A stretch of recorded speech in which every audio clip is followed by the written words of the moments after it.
एक बार फिर से स्वागत है हमारे YouTube channel Raut English and motivation में। दोस्तों आज हम पार्ट्स ऑफ स्पीच के बारे में बात करने वाले हैं। आपको पता है पार्ट्स ऑफ स्पीच क्या है? अगर समझिए तो इंग्लिश जो है, इंग्लिश के पिता है। क्या चीज़? तो पार्ट्स ऑफ स्पीच।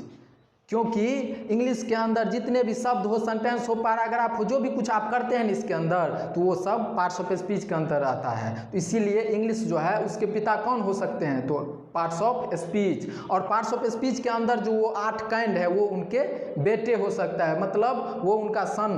क्यों? क्योंकि वही जो 8 पिलर है उसी पिलर पे इंग्लिश टिका हुआ है, उसी 8 काइंड पे इंग्लिश टिका हुआ है। और वो 8 काइंड किसके थ्रू चलता है? तो पार्ट्स ऑफ स्पीच के थ्रू।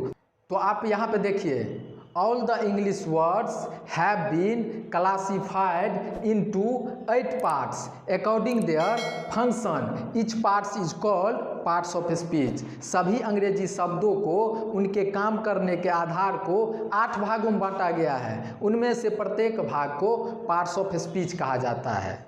तो आप इस डेफिनेशन के माध्यम से भी आसानी से समझ गए होंगे कि सभी अंग्रेजी शब्दों को उनके काम करने के आधार को 8 भागों में बांटा गया है। उनमें से प्रत्येक भाग को क्या कहेंगे?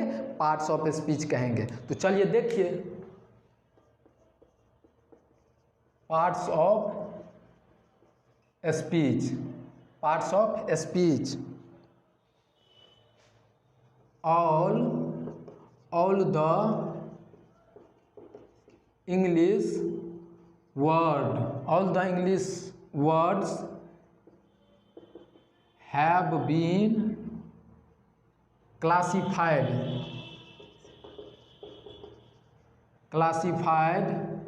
into 8 parts according their function. Each part is called parts of speech. यह बताया हमने, all the English words have been classified into 8 parts according their function. Each parts is called parts of speech.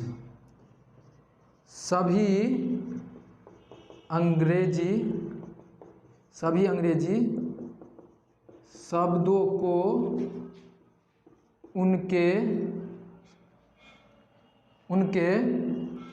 काम करने के आधार को 8 भागों में बांटा गया है। उनमें से प्रत्येक भाग को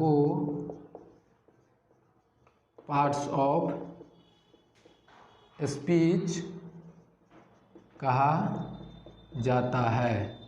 यह बताया हमने, सभी अंग्रेजी शब्दों को उनके काम करने के आधार को 8 भागों में बांटा गया है। उनमें से प्रत्येक भाग को पार्ट्स ऑफ स्पीच कहा जाता है।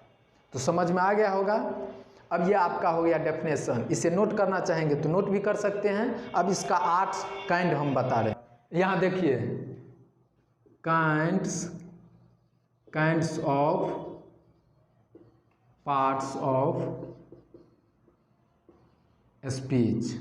Kinds of parts of speech, जिसमें आपका पहला नाउन, दूसरा प्रोनाउन, तीसरा एडजेक्टिव, वर्ब, एडवर्ब,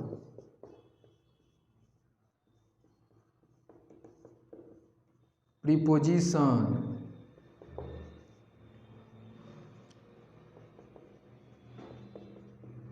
कंजंक्शन,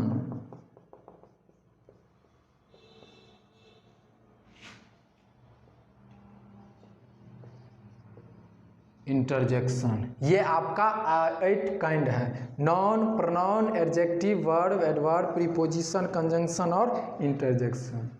तो अब समझ में आ गया। बस इसी को हमको बारीकी से पढ़ना है।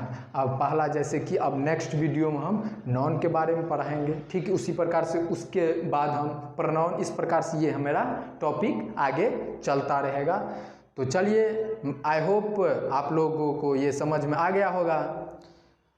तो आज के लिए इतना ही। Thank you. जय हिंद।